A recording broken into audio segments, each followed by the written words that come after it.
नमस्कार दोस्तों, आइए अपन अब नए आयाम की ओर चलते हैं और परमेश्वर की राह में परमेश्वर को ढूंढते ढूंढते अब अपन पहुंचते हैं शमशान।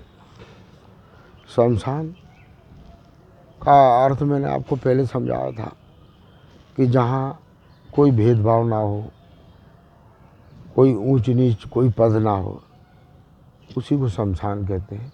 शमशान का अर्थ यही नहीं है कि जहाँ सिर्फ इसदे या मुर्दों को जलाया जाता है। तो दोस्तों, अब परमेश्वर की राह में अपन जन्म और मृत्यु की पहचान करते हैं। तो अमूमन दोस्तों, आप लोगों ने ये देखा होगा कि जब किसी व्यक्ति के प्राण निकल जाते हैं तो प्राण निकलने की ही क्रिया को क्या कहते हैं कि मृत्यु आ गई। मेरे शब्द को पकड़ना, आ गई। इसका मतलब वो ऑलरेडी थी। कहाँ थी? यही विषय मुख्य रूप से समझने का है। तो इसका मतलब जन्म किसका हुआ था? मृत्यु का।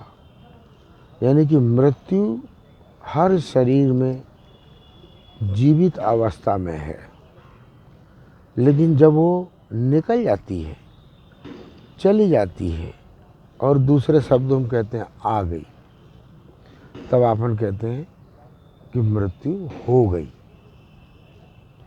तो अभी आप मुझे देख रहे होंगे, मेरी मृत्यु कैसे जी रही है।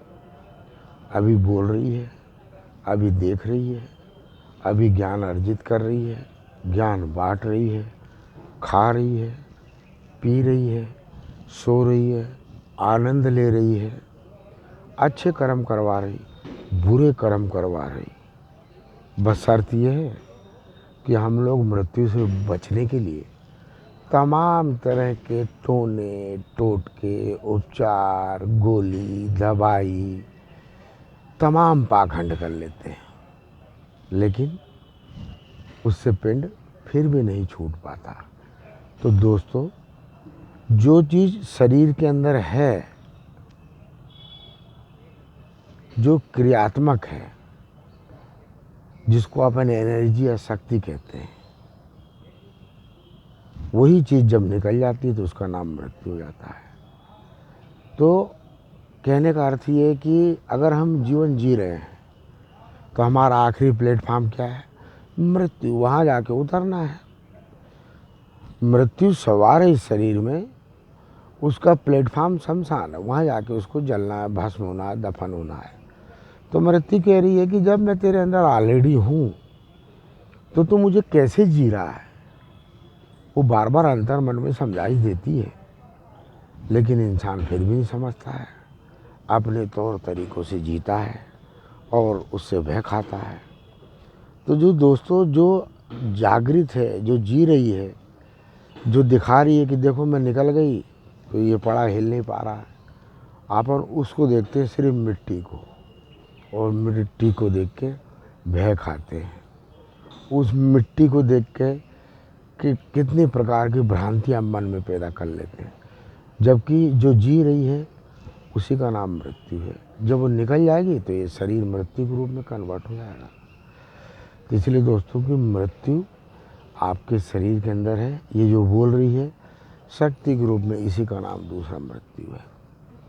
तो वो कह रही है कि तुम अपने जीवन को इतने अच्छे से जियो कि मुझे निकलते समय या मुझे शरीर छोड़ते समय कोई तकलीफ़ ना हो।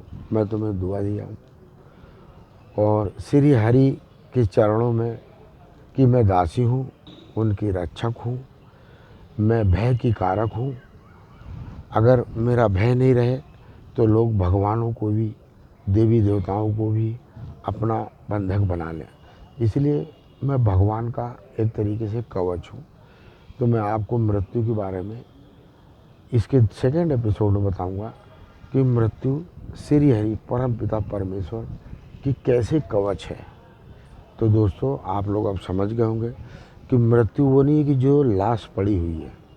जिस शरीर से निकल गई है। मृत्यु वो है जो जी रही, जैसे आज मैं जी रहा हूँ, आप देख रहे हैं, आप सुन रहे हैं, आप ले रहे हैं।